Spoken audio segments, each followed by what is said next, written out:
Rumi telecom এবং travels চ্যানেলে আপনাদের স্বাগত। বন্ধুগণ, আজকে আমি এইপিএস এর প্রবলেম এবং তার সমস্যা সমাধান নিয়ে কথা বলবো।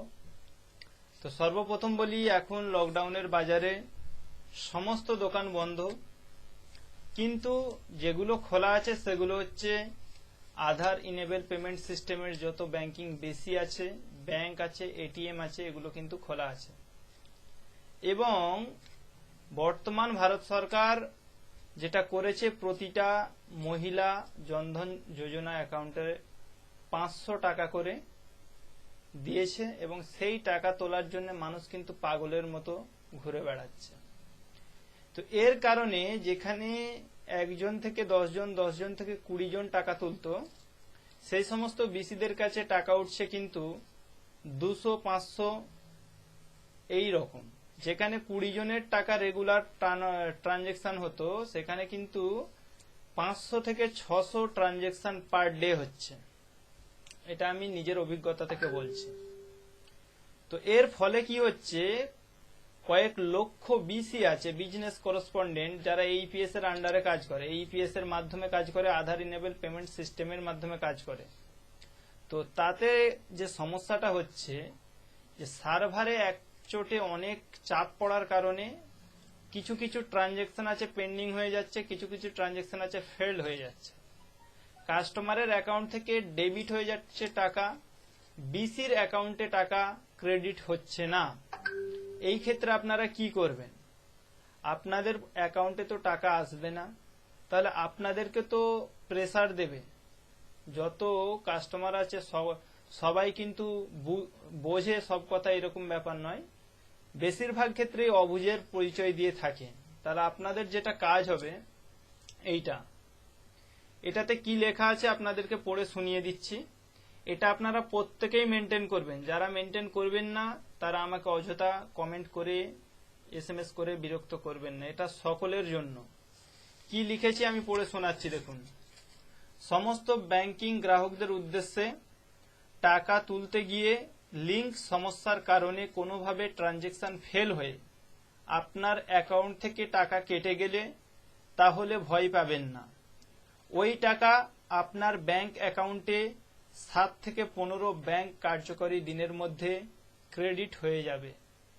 কার্যকরী দিন বলতে যেই সমস্ত দিনে ব্যাংক অ্যাক্টিভ থাকে সেই রকম দিন, যেমন সোম থেকে শুক্র, এর মিডিলে যদি কোনো উৎসব আসে, সেই দিনটা কিন্তু কার্যকরী দিন নয়।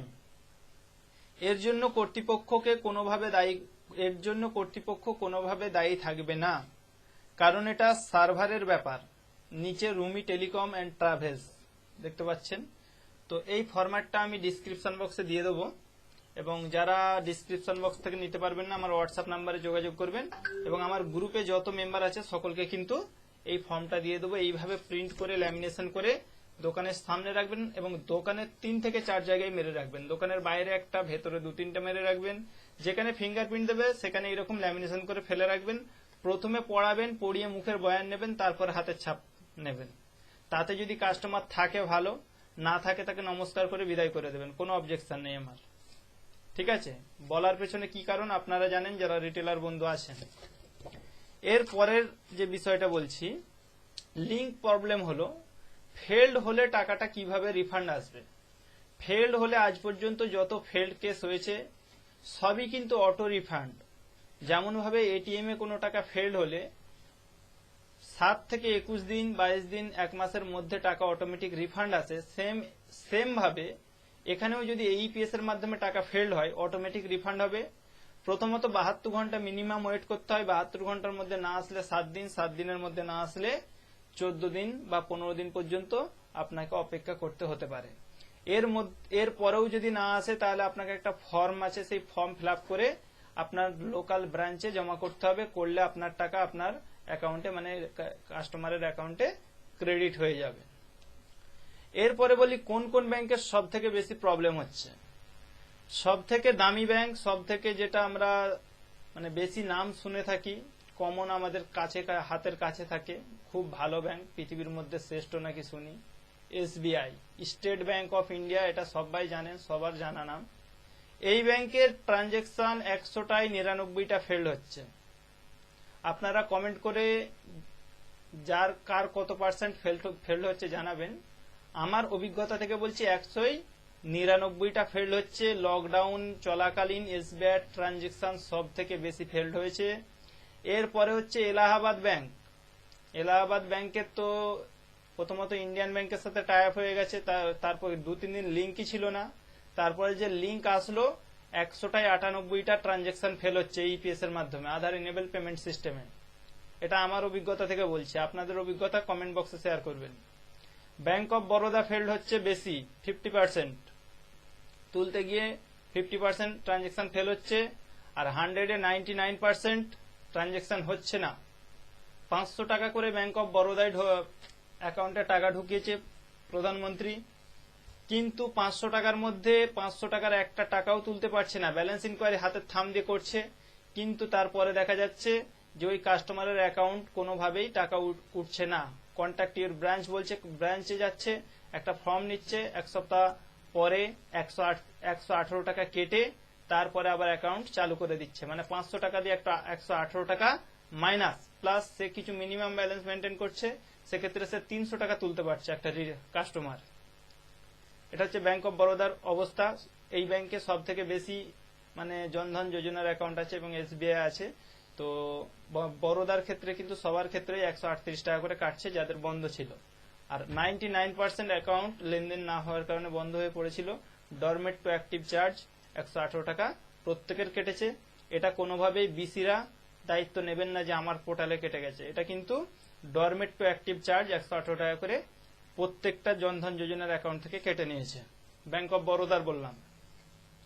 এরপরে বলছি অন ডিউটি কার্ড। আপনারা যারা লকডাউনের বাজারে কাজ করছেন, অন ডিউটি কার্ড এরকম ভাবে বানিয়ে নেবেন। আমি অবশ্যই যারা গ্রুপে আছেন তাদেরকে এই আইডেন্টিটি কার্ড কিভাবে বানাতে হবে তার ফরম্যাট দিয়েছিলাম। এই ফরম্যাট অনুযায়ী সবাই অন ডিউটি কার্ড বানিয়ে নিয়ে তারপরেই কাজ করবেন, না হলে প্রশাসনের পক্ষ থেকে চাপ আসবে। প্লাস আপনি যে সরকারিভাবে অনুমোদন পেয়েছেন সেটাও একটা প্রমাণ। এরপর বলা হচ্ছে স্যানিটাইজার। আপনি মানুষ, আপনারও রোগ হবে, আপনাকেও সাবধান থাকতে হবে। আপনাদের সব থেকে বেশি রোগ হবে যারা ট্রানজেকশন করছেন, কারণ 90% হাতে আপনার হাত লাগাতে হচ্ছে। কারণ যারা আসছে তারা কিন্তু হাত কোথায় দিতে হয় জানে না। মরফো ফিঙ্গারপ্রিন্ট আপনাকে দেখাচ্ছি। এই যে ফিঙ্গারপ্রিন্ট, এই কালো অংশ দেখতে পাচ্ছেন, এই কালো অংশ সবাই ছাপ দিচ্ছে। সে তো বুঝতেই পারছে না এটা খায় না মাখে, তাহলে তাকে কায়দা করেই কাঁচেতে হাতটা বসাতে হচ্ছে আমাদের। তাহলে এই যে বিষয়টা, তাহলে মরফো ফিঙ্গারপ্রিন্ট আপনি যখন তাকে বসাতে যাচ্ছেন আপনি তার হাতের সাথে হাত স্পর্শ হয়ে যাচ্ছে। তাহলে আপনাকে ইউজ করতে হবে স্যানিটাইজার। স্যানিটাইজারটা কি জিনিস জানেন, আমি দেখিয়েও দিচ্ছি। এটা একটা লিকুইড থাকে, কিছুটা নেবেন হাতে, এইভাবে নেয়ার পরে হাতে লাগিয়ে এইভাবে গোটা হাতে মাখিয়ে নেবেন। তাহলে কি হবে, জীবাণু যদি কারো হাতে থেকে থাকে, আপনার কাছে এসে থাকে, সেই জীবাণুটা নষ্ট হয়ে যাবে। এবং যদি আপনি পারেন কাস্টমারকেও তার হাতে দেবেন এবং স্যানিটাইজার ইউজ করাবেন। এবং যাদের হাতের ছাপ মিলতে চায় না, এই স্যানিটাইজার কিছুটা দিলে কিন্তু খুব সুন্দর কাজ হয়। তাহলে এটা আমাদের পার্মানেন্ট রাখতে হবে বিসিদের জন্য। এর পরবর্তী যে বিষয়টা আছে মাস্ক। আপনারা যারা রিটেলার পয়েন্টে কাজ করবেন, সিএসপি পয়েন্টে কাজ করবেন, অবশ্যই একটা মাস্ক ইউজ করবেন। আমি এখন কথা বলছি ওই জন্য মাস্ক ইউজ করছি না। যখন আমি সিএসপি হিসাবে কাজ করি তখন কিন্তু মাস্ক পরেই কাজ করি। এটা আপনারাও করবেন, তাহলে আপনি সেফটি থাকবেন এবং আপনার মধ্যে যদি কোনো সংক্রমণ রোগ থাকে সেটা কিন্তু অন্যের এতে ছড়াবে না। এরপর হচ্ছে ডিস্টেন্স বজায় রাখতে বলবেন। যেখানে কাস্টমার 20 জন আসতো সেখানে 200 নয় 400 জন আসছে। এটা অভিজ্ঞতা থেকে বলছি। যাদের কাস্টমার কোনোদিন হতো না তাদের কাছেও 100 জনের ভিড়, এটাও অভিজ্ঞতা থেকে বলছি। তাহলে যেখানে 100 জনের ভিড় সেখানে তো বেআইনি, কিন্তু ব্যাংকে তো 100 নয় 200 500 হাজারও ভিড় হচ্ছে। ব্যাংকে 200 টাকা করে এখানে কুপন দিচ্ছে, কোনো জায়গায় 300 টাকা কুপন দিচ্ছে। তো সেখানে কিন্তু ব্যাংক পর্যাপ্ত টাকা প্রদান করতে পারছে না, 10,000 টাকার বেশি দিতে পারছে না। কিন্তু আমরা কিন্তু বিসিরা 10 নয় 15, 20, 50 হাজার পর্যন্ত পেমেন্ট করছি এক মাসে। পার ডে কোনো কাস্টমারকে 30,000ও পেমেন্ট দিচ্ছি, কারণ 10 করে 20 তুললাম ব্যাংক অফ ইন্ডিয়া এবং আধার পে থেকে 10,000 তুলে দিলাম, 30,000ও পেমেন্ট হয়। স্টেট ব্যাংকের ক্ষেত্রে 10,000 পর্যন্ত পেমেন্ট দেওয়া হচ্ছে। আর ডিস্টেন্সের বিষয়টা হচ্ছে যেখানে মনে করুন 100 জনের ভিড় আছে, 50 জনের ভিড় আছে, 1 মিটার দূরে দূরে দাঁড়াতে বলবেন কাস্টমারদের এবং ওটা লিখে দেবেন আপনার দোকানের বাইরে। না হলে কিন্তু প্রশাসন থেকে আপনাকেও চাপ দিতে পারে, কারণ তারা চায় না যে আপনারা কাজ করেন। এরপরে হচ্ছে আইডি। যাদের আইডি এখনো পর্যন্ত নেই, retailer ID, distributor ID, ICP digital টেকনোলজিতে, তারা আমাকে হোয়াটসঅ্যাপ নাম্বারে যোগাযোগ করবেন, করে দেওয়া হবে। কিছুজন কল করেছিলেন, আমি ভুলে গিয়েছিলাম কারণ প্রচন্ড ব্যস্ততার মধ্যে ছিলাম এই কদিন, আজ ফ্রি হলাম, তাই আইডি যাদের লাগবে বলছিলেন তারা অবশ্যই যোগাযোগ করবেন। এরপরে বলা হচ্ছে মোবাইল কল। মোবাইল কল অনেকেরই রিসিভ করতে পারিনি, এই জন্য আমি আন্তরিকভাবে দুঃখিত, কারণ যে কদিন লকডাউনের বাজার চলছে সেই কদিন আমার কিন্তু ঘুম হারাম হয়ে গেছে। ভোর 5টা থেকে ধরে রাত 12টা পর্যন্ত আমি টানা কাজ করতে থাকি, কারণ প্রচুর কাস্টমার, সাপ্লাই দিতে পারছি না। আমরা দুজন দোকানে কাজ করে শেষ করতে পারি না, দুজন এক্সট্রা থাকে, তারা শুধু মেনটেন করে, কাস্টমারকে একসাথে দুজনের বেশি ঢুকতে দেবে না, এটা একটা করে, টাকা বেশি যাচ্ছে কি কম যাচ্ছে, প্লাস অনেক কিছু মেনটেনের ব্যাপার থাকে, এটিএম থেকে টাকা তুলে নিয়ে আসার ব্যাপার থাকে, এই সব মেনটেন করে দুজন, আর দুজন আমরা কাজ করে এইভাবে শেষ করতে পারছি না। ব্যাংকের থেকে বেশি কাস্টমার আমরা ছাড়ি, এর প্রমাণ আমাদের কাছে আছে। ব্যাংক একদিনে 200 কাস্টমারকে ছাড়ে, আমরা একদিনে 400 থেকে 600 পর্যন্ত কাস্টমার ছেড়েছি। এরপরে বলা হচ্ছে এর কারণেই হচ্ছে আমি মোবাইল রিসিভ করতে পারছি না, তো আশা করছি এবার থেকে মোবাইল রিসিভ হবে, কারণ হচ্ছে এখন একটু চাপ কমে গেছে। এরপর হচ্ছে ব্যাংক বিসি। ব্যাংক বিসি যারা আছেন তাদেরকে ভাই সাবধান করে দিচ্ছি, তারা একটু সাবধানে থাকবেন, আপনাদের ভাষা কিন্তু খুব খারাপ হয়ে গেছে। ব্যাংক বিসি মানে হচ্ছে ব্যাংকের অথরাইজ যারা বিজনেস করেসপন্ডেন্ট, যারা ব্যাংকের বই করতে পারেন, Allahabad bank, bank of India, state bank of India, যারা বিসি হয়েছেন তারা ভাবছেন হয়তো আমরা বিসি হয়েছি মানে হয়তো ব্যাংক কিনে ফেলেছে বা ব্যাংকটা আমার নিজের, না, ওই রকম কোনো ব্যাপার নেই। আপনি ব্যাংক বিসি মাত্র, আপনাকে অনেক আইন জানতে হবে। আধার ইনেবল পেমেন্ট সিস্টেমে সে টাকা তুলতে গেছে, তার টাকা ফেঁসে গেছে, মানে আপনি ভাবলেন আপনার টাকা মেরে দিয়েছে, আপনি বলে দিলেন আব্দুর রহিমের অ্যাকাউন্ট তো টাকা পেয়ে গেছে, সে তো আপনার টাকা মেরে দিয়েছে, আপনি তাকে লাগিয়ে দিলেন।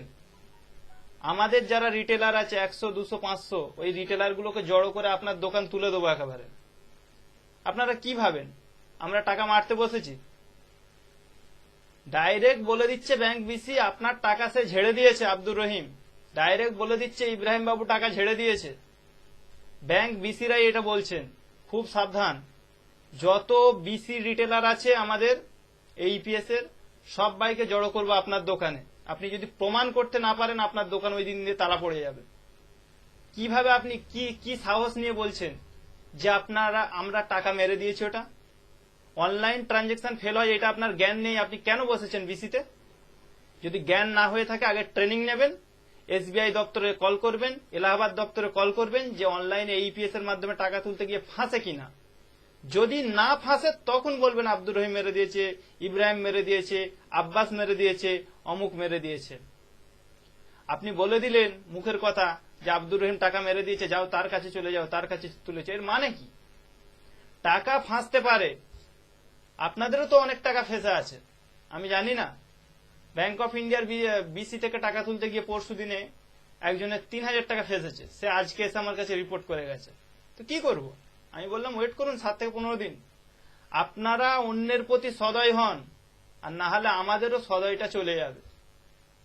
ব্যাংক বিসিরা একটু সাবধানে কাজ করবেন। যদি কারো টাকা কেটে গিয়ে থাকে তাকে বলবেন যে আপনার টাকা কোনো কারণবশত হয়তো লিঙ্ক ফেলিওরে কেটে গেছে, আপনি তার সাথে যোগাযোগ করে একটু দেখুন, বা 7 থেকে 15 দিন ওয়েট করুন। আমরা যারা রিটেলার, অ্যাজ এ রিটেলার যারা কাজ করি, আমি এখন রিটেলার হিসাবে কথা বলছি, অ্যাজ এ রিটেলার হিসাবে যারা কাজ করি, তারা 5 টাকা 10 টাকার জন্য সারা দিন রাত একটা দোকান খুলে বসে আছে। যদি কারো মারার হতো টাকা, তাহলে একটা ফোন কল করতাম, হ্যালো আপনার লটারি লেগে গেছে 10,15,000 টাকার, আপনাকে এই নাম্বারে এসএমএস করতে হবে, এই একটা ওটিপি যাবে, বললেই হয়ে যাবে অ্যাক্টিভ। এই ব্যবসাটাই তো ভালো ছিল। আমরা কেন দোকানে এই ফিঙ্গারপ্রিন্ট, 4000 টাকার ফিঙ্গারপ্রিন্ট, এটা 4800 টাকা দিয়ে আমি কিনেছিলাম অনেকদিন আগে, এখন দাম কমে গেছে, এই একটা ফিঙ্গারপ্রিন্ট, সিসিটিভি ক্যামেরা, কম্পিউটার নিয়ে বসবো? চুরি করতে আবার কেউ সিসিটিভি ক্যামেরা নিয়ে বসে? পৃথিবীতে শুনেছেন আপনারা? আমরা নাকি চুরি করতে বসেছি সিসিটিভি ক্যামেরা নিয়ে। আরো একটা কথা বলছি, যারা আছে আপনার গ্রাম পঞ্চায়েত, কারো টাকা তুলতে গিয়ে হাতের ছাপ দিয়ে আটকে গেল, গ্রাম পঞ্চায়েত বলছে ও টাকাটা ঝেড়ে দিয়েছে। এমনও গ্রাম পঞ্চায়েত আছে যারা এই সার্ভারটা বুঝতেই পারেনি, থানায় চলে গেছে, বিডিও চলে গেছে, এসডিও চলে গেছে, প্রধানে চলে গেছে। এমনও কেস আছে, আমার নিজের জীবনে ঘটেছে 1 মাসের মধ্যে। সামান্য একটা জিনিসকে কিভাবে বাড়াতে হয় আমাদের পঞ্চায়েতরা জেনে গেছে, যে আমি পঞ্চায়েত হয়ে গেছি মানে একে পুরো ধ্বংসই করে দেবো, কারণ এই তো গরিব ছেলে খেটে খাচ্ছে, একে কিভাবে তুলতে হবে আমার কাছে হয়তো পাওয়ার আছে। কিন্তু না বন্ধু, আমাদের সাথে রিজার্ভ ব্যাংক আছে, আইন আছে। আপনি গিয়ে কেস করে দেবেন আর আমাকে তুলে নিয়ে চলে যাবে, এটা অত সহজ ব্যাপার নয়। রিজার্ভ ব্যাংকেরও একটা রুলস আছে, ঠিক আছে? পেন্ডিং জিনিসটা বুঝুন। এরপরে আপনাদের বলি যে যারা ব্যাংক বিসি আছেন তারা অবশ্যই সাবধানে কথা বলবেন, এবং যারা গ্রামের পঞ্চায়েত আছেন তারা অবশ্যই লোককে উত্তেজিত করবেন না, সুপরামর্শ দেবেন। টাকা যদি কারো পেন্ডিং হয় সেক্ষেত্রে আপনারা তাদেরকে ধৈর্য ধারণ করতে বলুন 7 থেকে 15 দিন। 15 দিনেও যদি না হয় 1 মাস পর্যন্ত ওয়েট করতে বলুন, কারণ টাকা আপনার অ্যাকাউন্ট থেকে কেটেছে, আপনার অ্যাকাউন্টে রিটার্ন আসবে। কোনোভাবেই কাউকে উত্তেজিত করবেন না।